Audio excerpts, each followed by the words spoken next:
She is a young nanny, pure and naive, but she carries desires she doesn't fully understand herself. The billionaire never imagined he would find a diary filled with secrets, fears, and hidden fantasies about himself. When he discovers and reads her diary, he dives into a world of fears, fantasies, and forbidden desires. If this story caught your interest, don't forget to subscribe to our channel and tell us which city you're watching from. At the top of a cliff that rose majestically over the crystal-clear waters of Cape Cod, the Blackwood mansion defied time and nature with its imposing architecture. Imported marble columns supported verandas that extended like open arms to the ocean, while geometric gardens drew perfect patterns among palm trees and bougainvillea that danced with the salty breeze of the Atlantic. It was there, in that luxury refuge isolated from the bustle of Boston, that Mason Blackwood lived. At 35, Mason carried on his shoulders the weight of a financial empire built by generations of his family, but also the deep scars of a tragedy that had transformed him into an unrecognizable man. 5 years before, the sudden death of Rebecca, his wife, had plunged his existence into a spiral of isolation and obsessive control. Officially, it was a domestic accident, a fatal fall down the marble staircase during a storm, but whispers persisted among employees and in the social circles of Boston's elite: suicide, murder, or something even darker that never came to light. Since then, Mason had become a man of ice. Every aspect of his life was meticulously controlled, from meetings in downtown offices to the rigid routine of the mansion. His black eyes, once warm, were now unfathomable abysses that provoked both respect and fear. The only spark of humanity that still pulsed in his chest was Lily, his 6-year-old daughter. The girl possessed a disturbing sensitivity, as if her large, dark eyes held memories a child shouldn't have.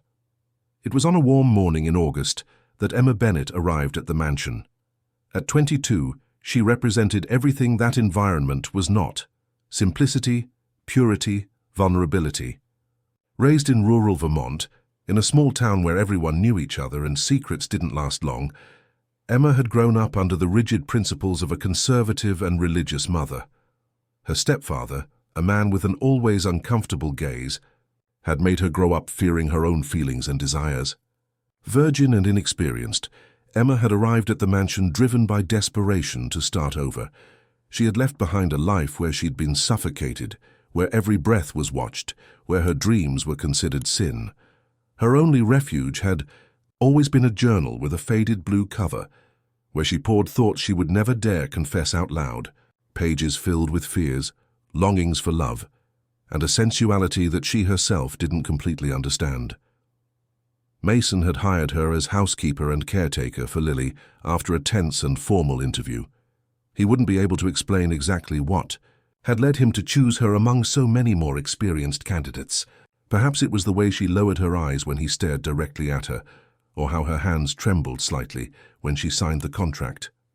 There was something about her that bothered and attracted him simultaneously, a light that seemed to cut through the darkness he had so carefully cultivated. The first days were marked by a tense and formal distance. Emma took care of Lily with an almost maternal dedication, while Mason observed from afar, always present but unreachable. The girl, in turn, seemed to have found in Emma something she had been looking for a long time.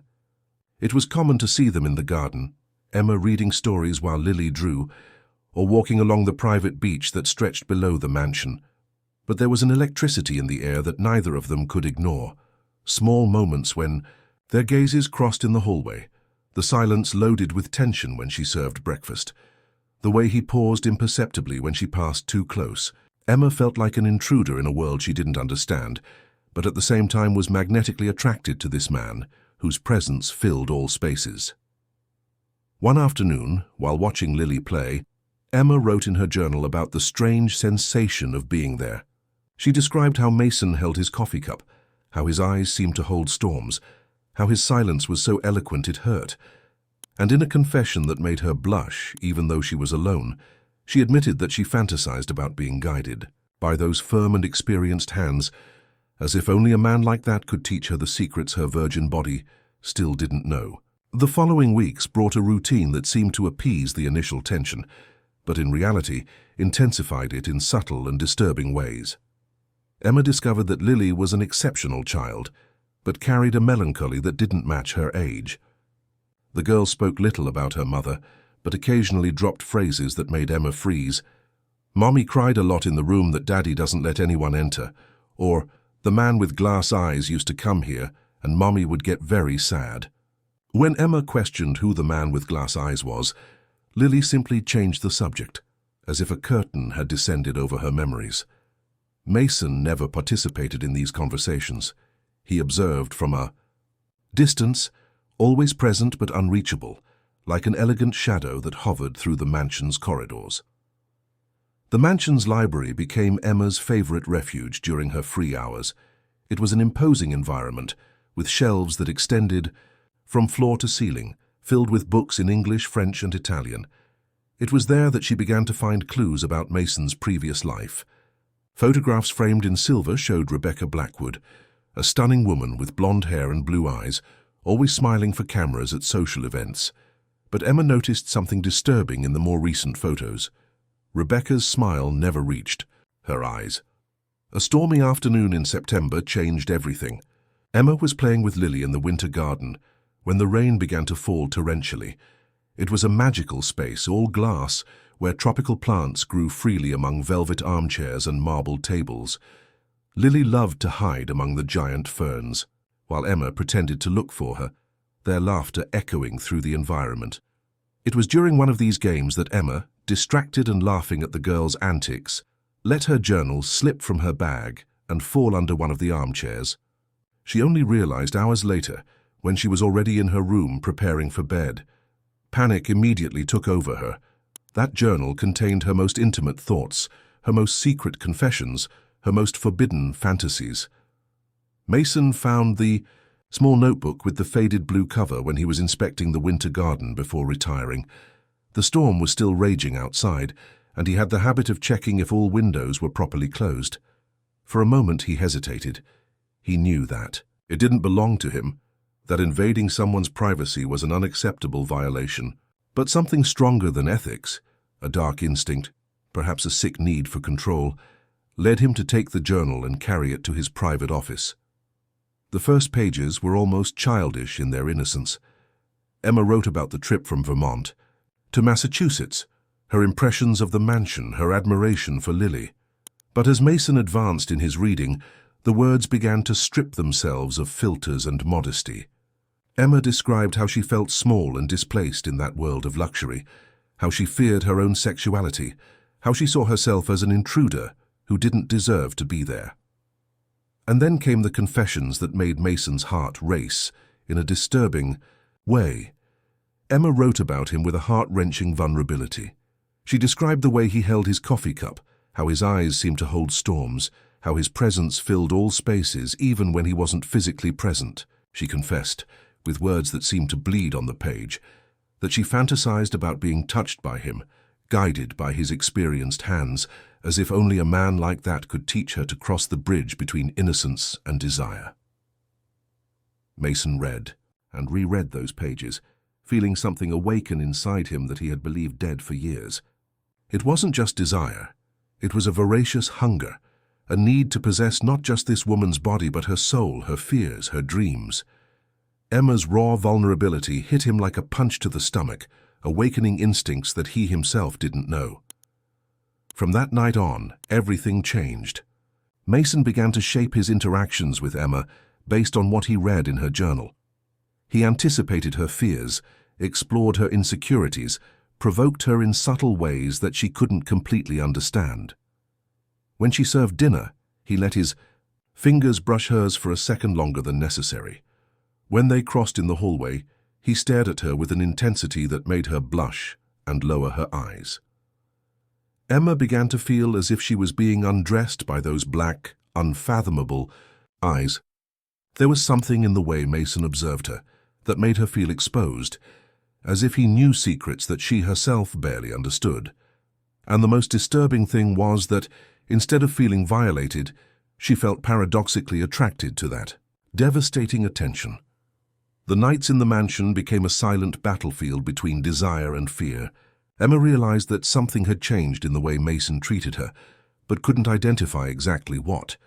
There was a disturbing familiarity in his gestures, as if he knew things about her that she had never shared. When she mentioned having a headache, he already appeared with a painkiller. When she felt cold during dinners, he adjusted the temperature before she even commented. It was as if he could read her thoughts. One night, while putting Lily to bed, the girl held her hand with unusual strength. "Emma, will you go away like Mommy did?" The question came out as a whisper loaded with fear. Emma felt her heart tighten. "Of course not, my love. Why do you think that?" Lily hesitated, her big eyes fixed on the ceiling. "Mommy said she was going away because Daddy wouldn't let her breathe. She said he knew things she hadn't told him." These words echoed in Emma's mind all night. What things did Rebecca know? Why did she feel she couldn't breathe? And why did Mason seem to know Emma in a way she didn't understand? The feeling of being watched, studied, wouldn't leave her. It was as if she were a fascinating experiment to him, a guinea pig in an emotional laboratory. The situation became even more complicated when Tyler appeared. A 30-year-old man, skinny and nervous, who showed up at the mansion door on a sunny morning in October, saying he was an old acquaintance of Emma's. She was shocked to see him. Tyler had been an obsessive suitor in her hometown, someone who didn't accept no as an answer, and who followed her persistently through the streets of her small town. He had managed to discover her whereabouts through mutual acquaintances and had traveled from rural Vermont to Cape Cod to win her back. "You can't run from me forever, Emma," he said with a smile that froze her blood. "We are destined for each other. I know your secrets, the things you did before coming here." Emma had no idea what secrets he was talking about, but the implicit threat in his voice terrified her. Tyler wasn't just obsessive, he was dangerous. Mason observed the interaction from the upper terrace, his eyes darkening in a way Emma had never seen. When Tyler finally left after being politely but firmly dismissed by Emma, Mason descended the stairs with measured steps. Who was that man? His voice had a controlled quality that was more frightening than any shout. "Someone from my past," Emma responded, visibly trembling. "Someone I hope to never see again." Mason approached her, so close that Emma could feel the heat of his body and the woody scent of his cologne. "He won't bother you anymore," he said with a certainty that made Emma wonder what kind of power he had to make such a promise. That same week, Veronica appeared. Mason's ex-lover.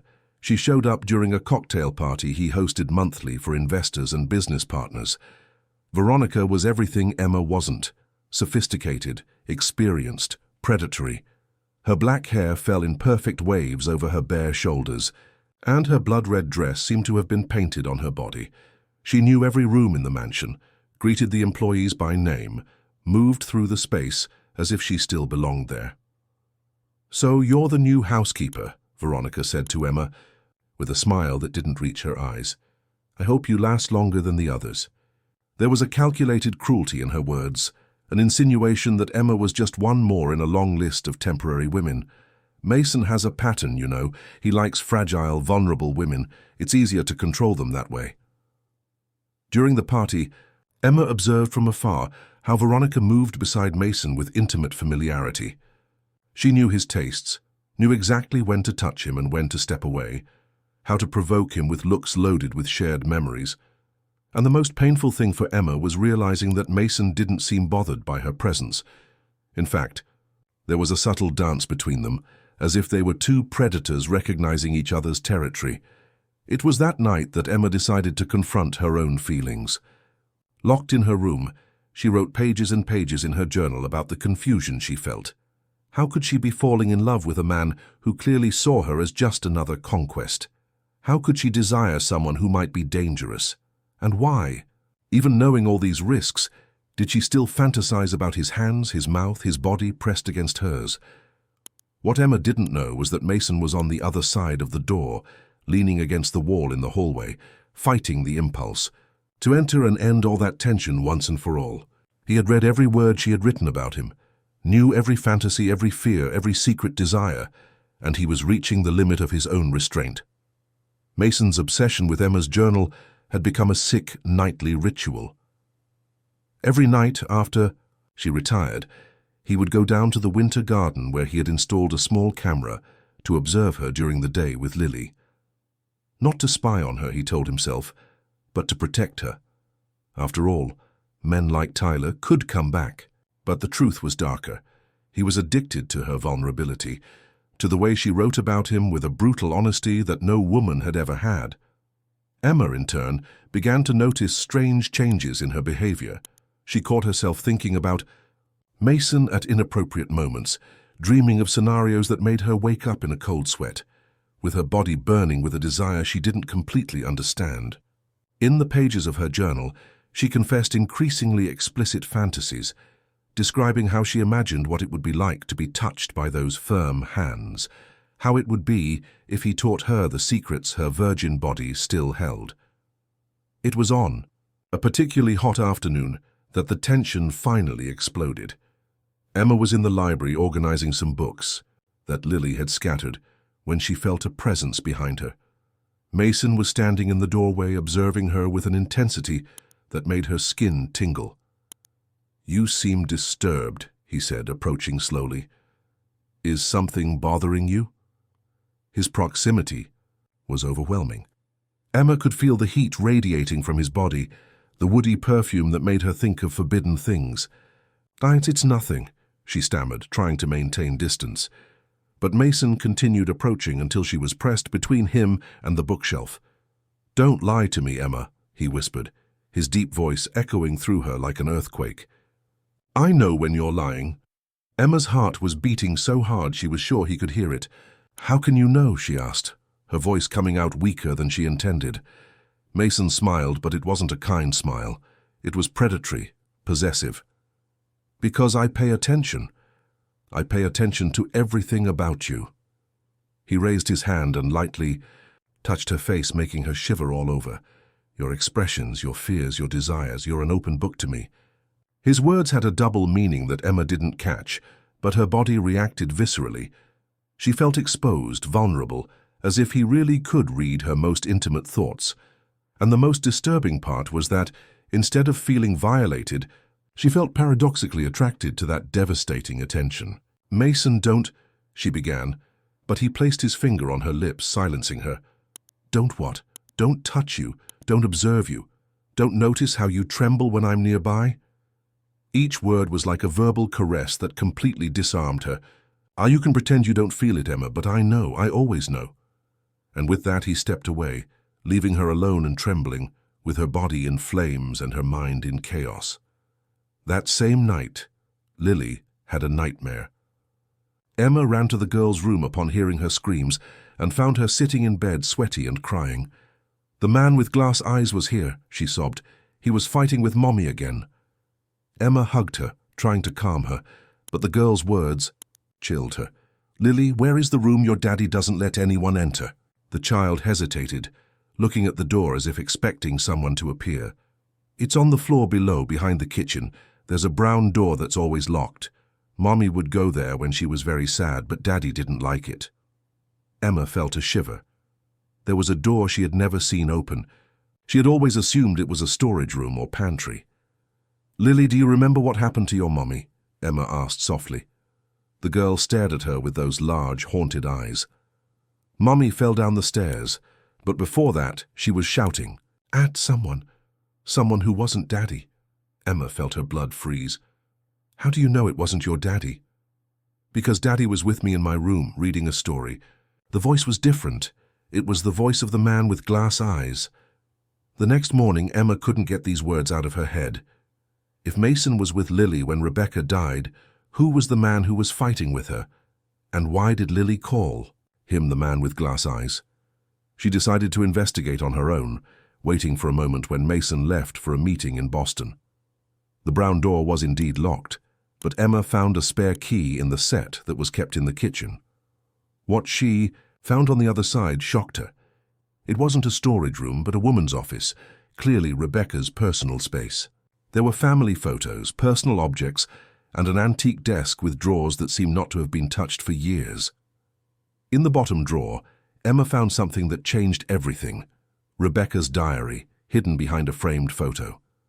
The First pages were of a woman in love, describing the early years of marriage with Mason. But as she progressed, the tone changed drastically. Rebecca began to write about blackmail, threats, a business partner of Mason's involved in shady dealings. She mentioned someone named Eric, who had eyes like glass and who constantly threatened her. The last entry in the diary was dated the day of her death. "Today I'm leaving. I discovered things about the business that I can no longer ignore. Eric said he would kill me if I spoke, but I can no longer live with this weight. I'm going to take Lily with me and tell everything to the police. Mason doesn't know anything about what Eric does, but that doesn't matter anymore. I need to protect my daughter." Emma left Rebecca's secret office with trembling legs and a racing heart. The revelations in the diary changed everything she thought about that house and about Mason. If Rebecca was telling the truth, Mason wasn't a murderer, but possibly a victim as much as his wife. Eric, the mysterious partner with glass eyes, seemed to be the key to all the horror that had unfolded in that mansion 5 years before. But there was something more disturbing. The similarity between her own situation and Rebecca's. Both had their diaries, both felt observed, controlled. The difference was that Rebecca feared for her life, while Emma desperately desired the man who watched her, and that terrified her more than any physical threat. That night, she could barely touch the food during dinner. Mason noticed, of course, he always noticed everything. "You seem tense," he commented, his deep voice cutting through the silence of the dining room. "Perhaps you should take a relaxing bath. I can ask Marge to prepare the master suite bathtub with aromatic salts." Emma almost choked on her wine. The master suite was Mason's bedroom. Why would he suggest she use his bathtub? There was something in the way he stared at her that made her feel he knew exactly what she was thinking. "I don't think that's appropriate," she stammered, feeling her face heat up. "Appropriate?" Mason repeated, tilting his head slightly. "Emma, you take care of my daughter. You live in my house, you're part of my daily life. There's nothing inappropriate about me wanting you to feel comfortable." But the way he said, "You're part of my life," had an intensity that made Emma shiver all over. After dinner, while putting Lily to bed, Emma couldn't stop thinking about Mason's words. There was an implicit sensuality in his suggestion that made her imagine things she shouldn't. In Rebecca's diary, there were no mentions of this type of behavior. Mason had never tried to seduce his wife in this manipulative and calculated way. With Rebecca, he seemed to have been direct, passionate. With Emma, it was a cat-and-mouse game that left her simultaneously terrified and excited. When she finally retired to her room, Emma opened her journal with trembling hands. She needed to process everything she had discovered, put her thoughts in order. She wrote about Rebecca's diary, about Eric, about the suspicions she now had about the death of Mason's wife. But inevitably, her words drifted to the confused feelings she harbored for Mason himself. "I know I should be afraid of him," she wrote, "but what I feel is an attraction that consumes me from within. Today, when he suggested I use his bathtub, my entire body caught fire. I imagine what it would be like to be in that hot water, with him watching me, touching me. How can a man who barely knows me awaken such intense feelings? It's as if he sees through me, as if he knows exactly which buttons to push to leave me completely vulnerable." What Emma didn't know was that Mason was outside her door at that exact moment, waiting for her to finish writing so he could read her most recent confessions. He had developed a system to access her room after she slept, photograph the pages of the journal with his phone, and then use them to plan his next emotional advances. 3 days later, Tyler appeared again. This time he wasn't polite or subtle. He invaded the property during the day when Mason was at a meeting in Boston and confronted Emma while she was playing with Lily on the beach. "You can't run from me forever," he said, grabbing her arm forcefully. "I know about your dirty fantasies, Emma. I saw your old diaries before you ran away. You've always been a repressed slut." Lily began to cry, frightened by the stranger's aggressiveness. Emma tried to disentangle herself, but Tyler was stronger. "Let me go, you're scaring the child." "The child will have to get used to me," he growled. "Because you're coming back with me, whether you want to or not, or else everyone in Cape Cod will know what kind of woman you really are." It was at this moment that Mason appeared. Emma didn't hear the car arriving, didn't see when he came. Down to the beach. Simply from one moment to the next, Tyler was ripped away from her with a violence that left her in shock. Mason held the man by the neck, his black eyes burning with a fury she had never seen. "If you touch her again," his voice was low, controlled, but loaded with threat, "you'll discover what I'm capable of." Tyler tried to struggle, but Mason was taller, stronger, and there was something in his posture that suggested he knew exactly how to use that strength. "You don't know who I am," Tyler stammered. "I have proof about her." "You have nothing," Mason cut him off. "And if you appear here again, or if you try to contact Emma in any way, I'll make sure you disappear. Permanently." When Tyler finally left, running along the beach like a wounded animal, Emma found herself alone with Mason and Lily. The girl ran to her father's arms, still crying, while Emma remained motionless, processing what she had just witnessed. There was something in the way Mason had handled Tyler that was simultaneously protective and terrifying. He hadn't hesitated, hadn't negotiated. He had simply eliminated the threat with brutal efficiency. "Are you okay?" Mason asked, approaching her after calming Lily. His large, warm hands rested on her shoulders, and Emma felt her entire body respond to that touch. "Yes," she whispered, but she wasn't okay. She was completely destabilized by the demonstration of strength and protection he had exhibited. "How did you know he was here?" Mason hesitated for a fraction of a second before answering. "I always know when you're in danger, Emma. It's as if I can feel it." He pulled her closer, so close that she could feel his breath against her hair. "No one will hurt you while I'm alive. That's a promise." Mason's demonstration of controlled violence left Emma in a state of emotional confusion that she didn't know how to process. That night, after Lily finally fell asleep, she locked herself in her room and wrote pages and pages about what she had felt seeing him protect her. There was something deeply disturbing about the way her body had reacted to his fury, as if a primitive part of her recognized in him an alpha protector capable of eliminating any threat. "I should be afraid," she confessed to the journal, "but what I felt was an excitement that I'm ashamed to admit. When he said that no one would hurt me while he was alive, I wanted him to touch me right there on the beach, in front of everyone. How can I feel this for a man who might be dangerous? How can I desire someone who demonstrates this capacity for violence?" Mason read these words a few hours later, when Emma was already sleeping deeply. Each confession left her more vulnerable before him, closer to the breaking point he so desired to reach. He was reaching the limit of his own restraint. Observing her, studying her, manipulating her subtly was no longer enough. He wanted to possess her completely, body and soul, and the words in the journal suggested she was almost ready to surrender. But then Veronica returned. She appeared on a Sunday morning when Emma was preparing breakfast in the kitchen. She didn't knock on the door, didn't announce her arrival. She simply entered through the back door, as if she still lived there, wearing a white dress that dramatically contrasted with her black hair and tanned skin. "Where's Mason?" she asked without preamble, completely ignoring Emma. There was something different about her this time, an urgency that didn't exist during the cocktail party. "He's running on the beach," Emma responded, trying to keep her voice firm. "Can I tell him you came?" Veronica laughed, but there was no humor in the sound. "Oh, darling, I didn't come to talk to Mason. I came to talk to you." Emma felt a shiver of apprehension. "To me? Why?" Veronica approached, her high heels rhythmically hitting the marble floor. "Because you're making the same mistake Rebecca made. You're falling in love with a man you don't really know." She stopped very close to Emma, so close she could whisper, and still be heard. "You think he's just a lonely widower who needs care? You're more naive than I thought." "What are you talking about?" Emma asked, but her voice came out weaker than she intended. Veronica smiled, and there was cruelty in that smile. "Mason has obsessions, darling. He fixates on vulnerable women, studies every movement, every breath. Rebecca discovered this too, late." She paused, observing Emma's face for reactions.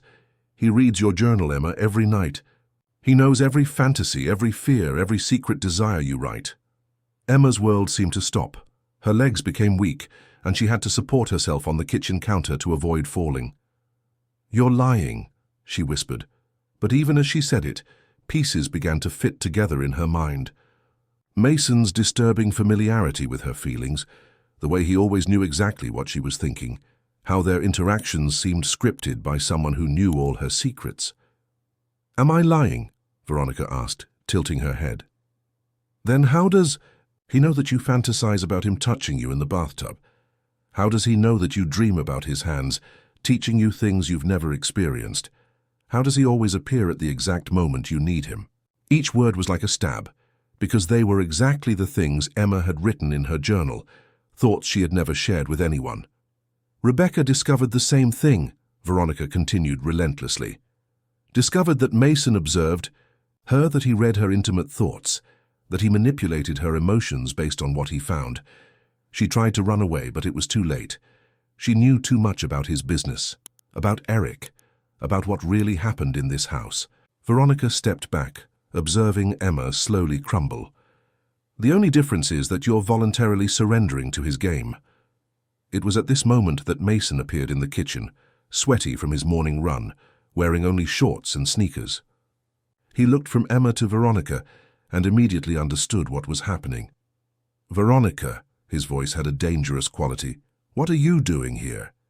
"Just having a woman-to-woman conversation," she responded with false lightness. Emma was curious about Rebecca. Mason moved with feline swiftness, positioning himself between the two women. "Emma, go check on Lily," he said, without taking his eyes off Veronica. His voice had an authority that didn't admit questioning. Emma hesitated, looking from one to the other, her mind still processing the devastating revelations. "Now, Emma," Mason repeated, and this time there was something in his tone that made her run out of the kitchen. As she climbed the stairs, Emma could hear raised voices coming from the kitchen, but couldn't distinguish the words. Her heart was beating so hard it felt like it would explode. Could it be true? Did Mason really read her journal? Was everything that had happened between them based on a violation of her most intimate privacy? The feeling of betrayal was so intense she could barely breathe. Lily wasn't in her room. Emma found her in the winter garden, drawing in silence. When she approached to see the drawing, her blood froze. It was a female figure fallen on the floor, with long hair spread around her head. Above her, two male figures, one with dark eyes, and another with circles in place of eyes, glass eyes. "Lily, what is this?" Emma asked, trying to keep her voice calm. The girl looked at her with those large, haunted eyes. "It's the night Mommy went away. The man with glass eyes was fighting with her, and Daddy came to help. But it was too late." Emma felt tears burning her eyes. If Lily's drawing was right, Mason had arrived too late to save Rebecca. He wasn't the murderer, but perhaps carried the guilt of not having been able to protect her. When Veronica finally left, leaving behind a trail of poison and destruction, Mason slowly climbed the stairs to the winter garden where he found Emma and Lily. He observed the drawing his daughter had made, and his face closed in a mask of controlled pain. "Lily, go play in your room for a moment," he said softly. "Daddy needs to talk with Emma." The child obeyed without questioning, but not before looking at Emma with an expression of concern that seemed too old for her age. When they were alone, the silence extended between them like an insurmountable abyss. Emma couldn't look at Mason, couldn't completely process the betrayal she had discovered. All their interactions, all the moments of vulnerability had been based on a devastating lie.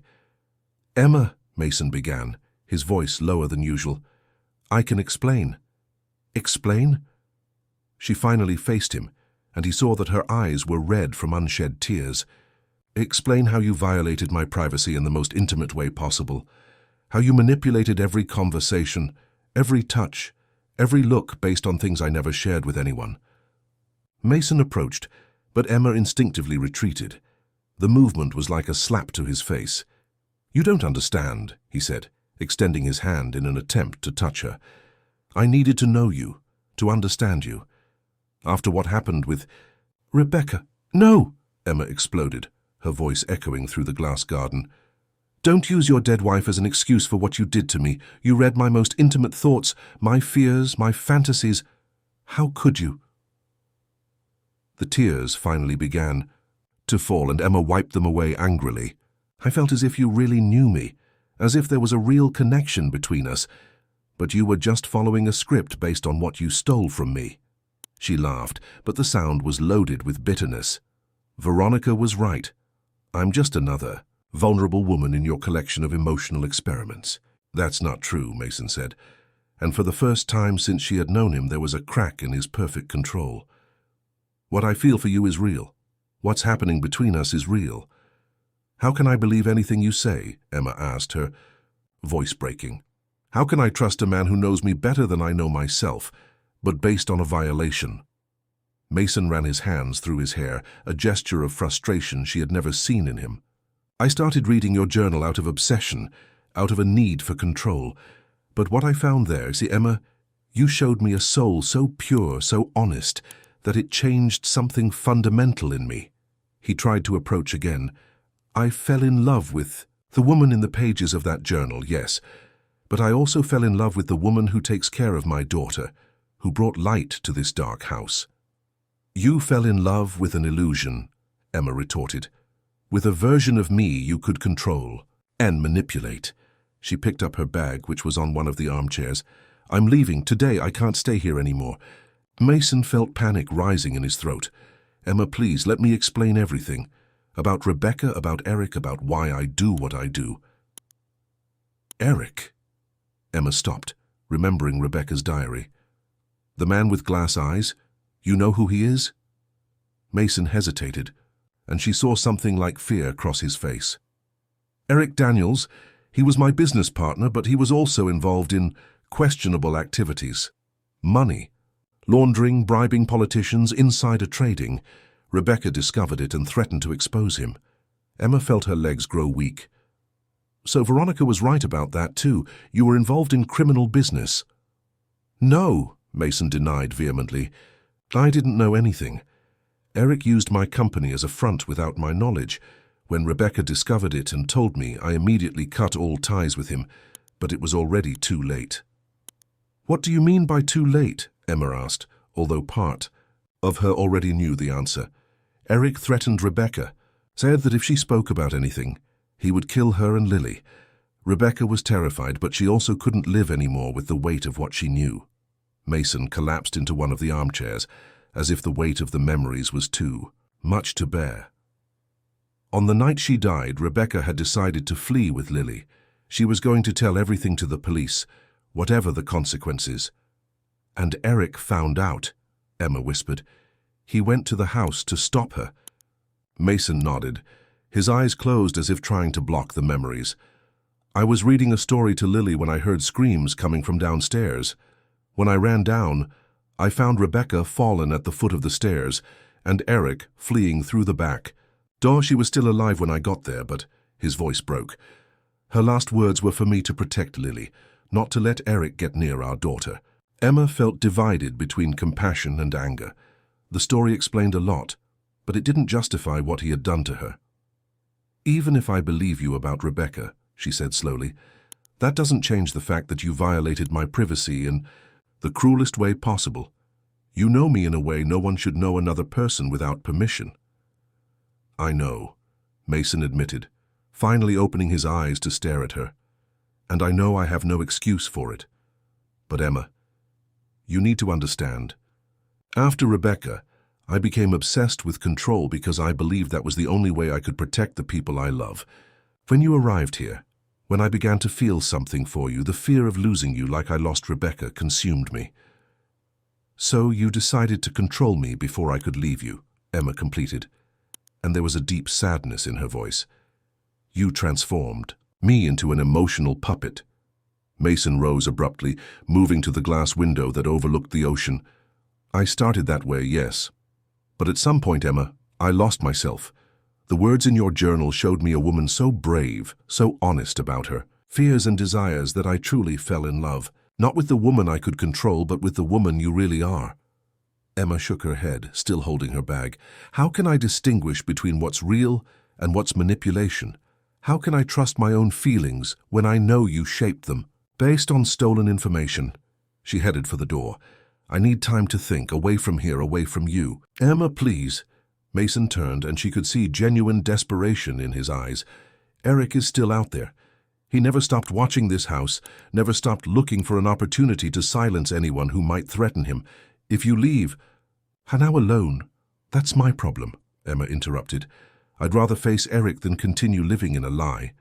Emma packed with trembling hands, throwing her few clothes into the suitcase in a disorderly fashion.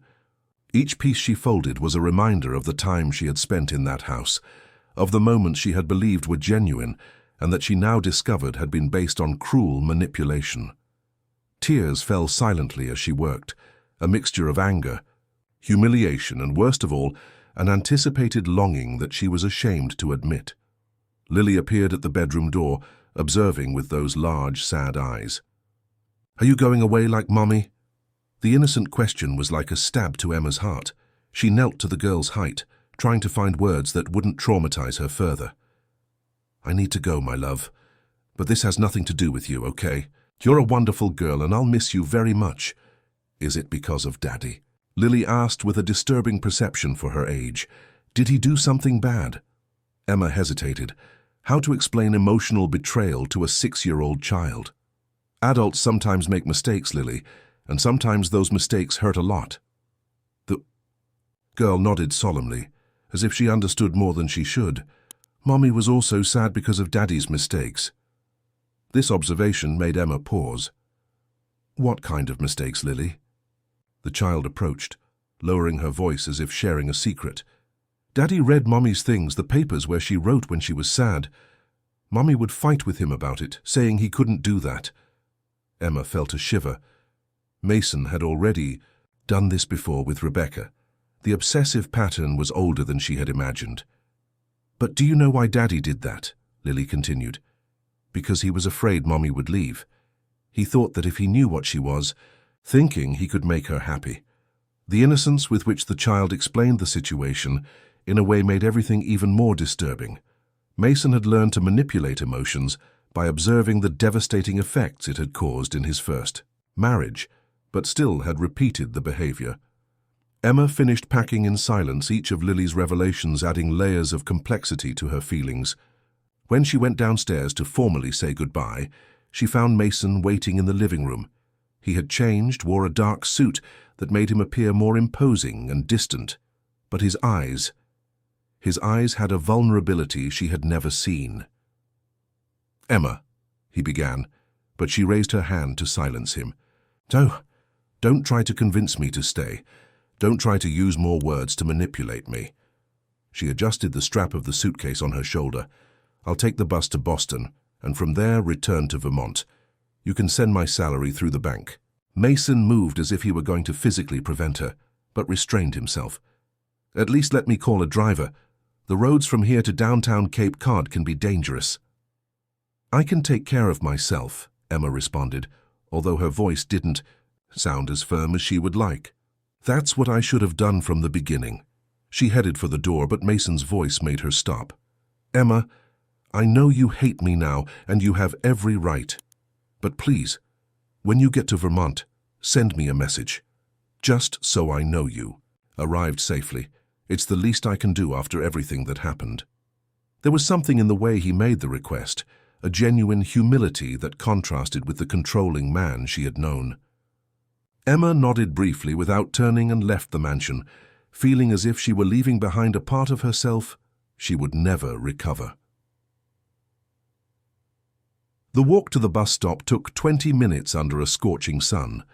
Emma hadn't realized how isolated the mansion was until she had to make that journey on foot, carrying her heavy suitcase.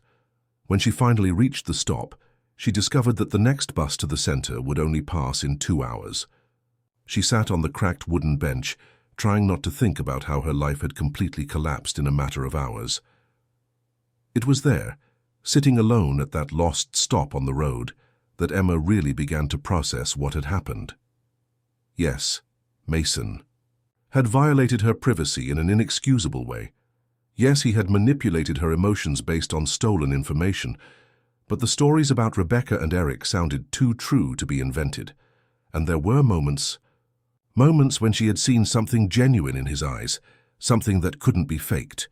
A dark car passed slowly along the road, slowing down when the driver saw her. Emma tensed, but the vehicle continued on. 15 minutes later, the same car passed again, this time stopping a few meters ahead of the bus stop. A man got out of the vehicle, and Emma felt her blood freeze. It was an older man with grey hair and thick glasses that made his eyes look like glass. "You're Emma Bennett," it wasn't a question. His voice had a refined Boston accent, but there was something sinister in the way he pronounced her name. "I'm Eric Daniels, we need to talk." Emma stood up instinctively, grabbing her suitcase as if it were a shield. "I don't know you, leave me alone." "Oh, but you do know me," Eric smiled, and the gesture didn't reach his glass eyes. "You know my stories, my secrets. Mason told you about Rebecca, didn't he?" He approached slowly, hands in the pockets of an expensive suit. "The problem is that you know too much now, just like Rebecca knew." Emma began to back away, but her legs were weak with terror. "I won't tell anyone anything. I just want to leave and forget all this." "Ah, my dear," Eric shook his head with false compassion. "If only it were that simple. But you saw documents, didn't you? Rebecca's office, her diary, you know about our business." "I didn't read everything," Emma lied desperately. "I didn't understand anything that was written." Eric laughed, a sound without humor. "Rebecca said the same thing the night she died. Unfortunately, I couldn't risk her lying, just as I can't risk it with you." It was at this moment that Emma heard the roar of a powerful engine approaching rapidly. A black BMW appeared around the bend in the road at a dangerous speed, braking abruptly next to the bus stop. Mason got out of the car like a storm, his eyes fixed on Eric with a fury that made Emma tremble. "Get away from her, Eric, now." "Mason," Eric greeted with false cordiality, always appearing at the wrong time, just like that night 5 years. Ergo. The tension between the two men was palpable, loaded with years of hatred and guilt. "The difference is that this time," Mason said, taking something from his jacket pocket, "I'm prepared." What Mason took from his pocket wasn't a weapon, but a small digital recorder. Eric frowned, clearly not expecting that. "What is that, Mason? You think scaring me with a little toy will work?" But there was a new tension in his voice, an uncertainty that didn't exist moments before. "It's Rebecca's confession," Mason said, his voice cold as ice. "The recording she made the night she died, telling everything about your business, all the blackmail, all the threats. She hid it before you arrived that night." Eric took a step back, and Emma saw fear cross those glass eyes for the first time. "That's impossible." "Rebecca didn't have time." "Yes, she did," Mason interrupted him. 15 minutes before you arrived, she recorded a complete confession. Names, dates, amounts, offshore bank accounts, everything. He showed the device to Eric. "For the last 5 years, I've investigated every transaction, every bribe, every crime you committed using my company. And now I have enough evidence to put you in jail for the rest of your life." Emma observed the scene as if she were watching a movie. The man she knew, controlling, manipulative, obsessed, had transformed into something completely different. Mason was calm, lethal, but there was a justice in his fury that she had never seen. This was the man Rebecca had seen on the night of her death, desperately trying to save his family. "You're bluffing," Eric said, but his voice trembled slightly. "If you had real evidence, you would have turned me in years ago." "I needed a reason," Mason responded. "Rebecca is dead, that I can't change. But you just threatened Emma in front of me. That gave me exactly what I needed to end you once and for all." Eric looked from Mason to Emma, calculating his options. He still had a physical advantage. He was armed. Emma could see the bulge under his jacket. But there was something in Mason's posture that suggested he was also prepared for this possibility. "You think you can protect her forever?" Eric asked, turning to Emma. "He couldn't protect Rebecca. What makes you think he'll be able to protect you?" "Because this time," Mason said, taking his phone from his pocket, "I'm not alone." He showed the screen to Eric, an active call with someone named Sheriff Collins. "Eric Daniels, you're being recorded confessing death threats against Emma Bennett. There's a patrol car on the way to this location right now." The sound of sirens in the distance confirmed Mason's words. Eric looked around like a cornered animal, his composure finally completely crumbling. "You have no idea what you just did," he hissed. "The people I work with won't let this slide." "They'll have to go through me first," Mason responded with deadly calm, "and this time I'm ready." The police car arrived in a few minutes, followed by a second. The officers approached Eric with professional efficiency, but Emma noticed how they treated Mason with deferential respect. He had clearly prepared all this in advance, had cooperated with the authorities. The man she thought she knew revealed layers she had never imagined. As Eric was taken away in handcuffs, he shouted a final threat. "This doesn't end here, Mason. You know it doesn't." But his voice sounded empty now, the power he had exercised over their lives for 5 years finally broken. Emma watched the police car disappear in the distance, feeling as if she were waking from a nightmare that had lasted years. When they were alone on the road, silence extended between her and Mason like an abyss. Emma didn't know what to say, how to process everything that had happened. The man before her had just saved her life, had finally delivered his wife's murderer to justice.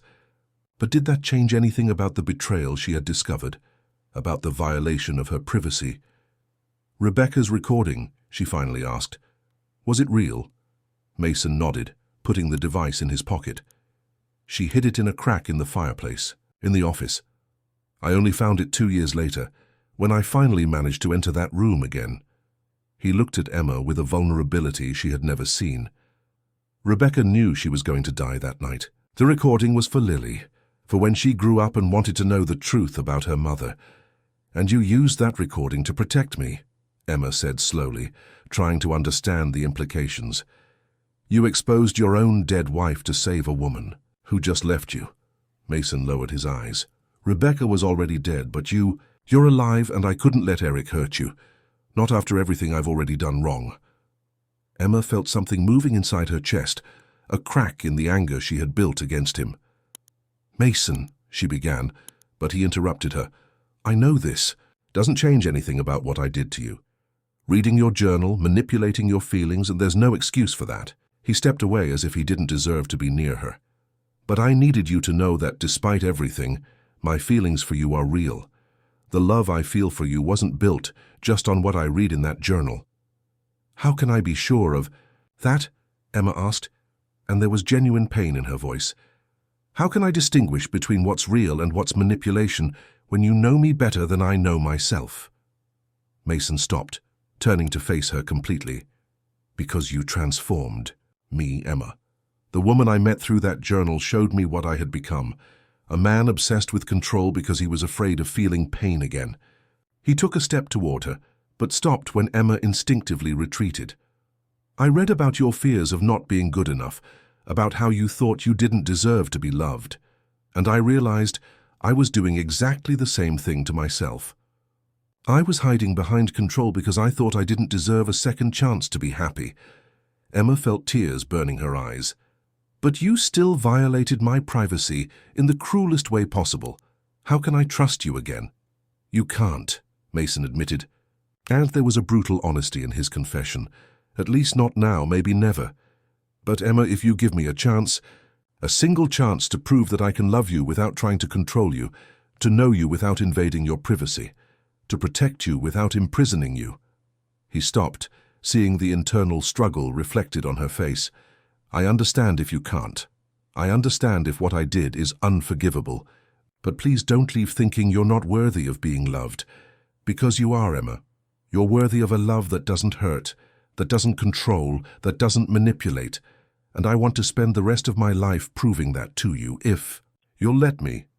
Emma was silent for a long moment, observing the man before her. Mason waited without trying to pressure or manipulate her, and that in itself was a significant change. For the first time since she had met him, he was genuinely vulnerable, without trying to control the outcome of the conversation. "I need time," she finally said. "Time to process all this, to understand my own feelings without the influence of everything that happened." Mason nodded, although she could see the pain in his eyes. "I understand. Do you want me to take you back? To the city?" Emma shook her head. "No, I'll go back to the mansion with you, but not to stay. I want to say goodbye to Lily properly, She's already lost one mother. She doesn't deserve for me to simply disappear from her life." The generosity of the gesture didn't go unnoticed by Mason, who understood that even hurt, Emma still thought about his daughter's well-being. The way back was traveled in silence, but it wasn't the tense silence from before. It was a silence of reflection, of two people trying to find a new balance after having their emotional foundations completely shaken. When they arrived at the mansion, Lily ran to meet them, clearly relieved to see Emma back. "You didn't leave!" the girl exclaimed, hugging Emma tightly. "I thought you had gone forever like Mommy." Emma knelt to be at the child's height. "I came back because you're very important to me, Lily, but I still need to go away for a while." The girl's face saddened. "Because of Daddy's mistakes?" Emma looked at Mason over Lily's head. "Sometimes adults need time to resolve things, but that doesn't mean I stop caring about you, okay?" Lily nodded, with the seriousness that only children who have grown up too early possess. "Daddy, can you fix the mistakes you made?" The innocent question hit Mason like a punch. "I'll try, Princess," he responded, his voice hoarse with emotion. "I'll try very hard, but some things we break are difficult to repair." Lily observed him for a moment. "Mommy always said that when we break something, we have to glue it back together very carefully or it breaks again. Will you glue carefully?" That night, Emma dined with them for the last time. The meal was marked by a gentle melancholy, like a farewell that everyone knew was necessary, but that no one really wanted. Lily told stories from school.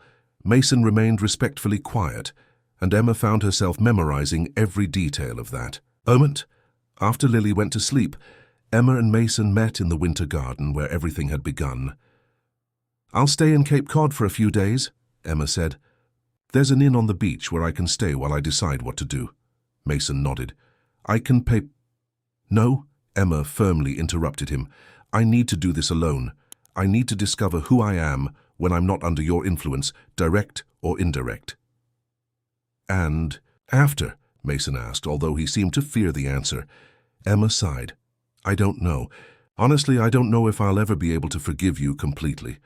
What you did with my journal was a profound violation of my soul." She paused, watching pain cross his face. "But I also saw today the man you can be, the man who protected Lily for 5 years, who finally delivered his wife's murderer to justice, who saved me even after I rejected him." Mason approached slowly, stopping when she didn't retreat. "Emma, if you give me a chance, not to go back to what we were, because that would be impossible, but to build something new, something honest." "If," Emma interrupted, and I said if, "someday I decide to try again, it would be under completely different conditions. No more reading diaries, no more emotional manipulation, no more control.